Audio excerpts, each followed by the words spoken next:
Today is the last day of class, knowledge-based marketing.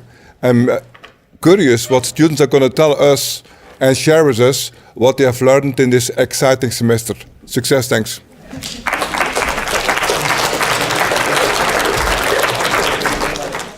As you can see, we choose the topic Fyra, and the goal of this presentation is to inform you and try to understand what occurred during the sales deal between the NS and also the Breda, the Italian maker of the Fyra.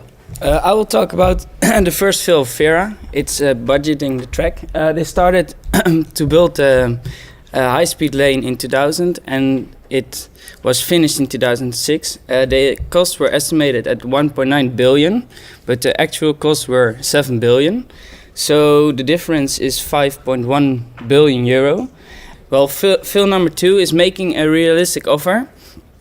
Before the procurement, the Dutch government estimated a fee of 100 million per year, but Fyra or the NS offered 178 million euros. They did this because they feared the entrance of foreign competitors. But the government still hasn't gained any money back from their project. Their fill number 3 is selecting a reliable partner. NS asked 6 train manufacturers to make an offer for 60 new trains. In the fall of 2003, only there were 2 candidates left, Alstom and Ansolda.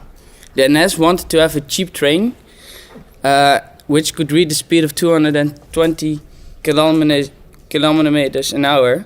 The NS was lucky. The Italian company Ansolda Breda was selected during a meeting with the company.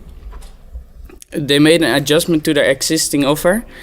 Instead of giving them a train of 200 kilometers an hour, they will deliver a train that could reach a top speed of 250 kilometers an hour.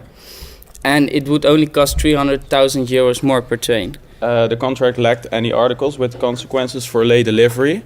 So the trains were not supplied, but NS did had to pay already. The project was bound to go bankrupt before starting because of what I just told you. And it only survived due to the financial aid of the government from nowadays. And rethinking trust is like recognize your dilemma. So they could already have known before, because of the Danish example, that it was mentioned or just mentioned to be a failure. So, are there any questions?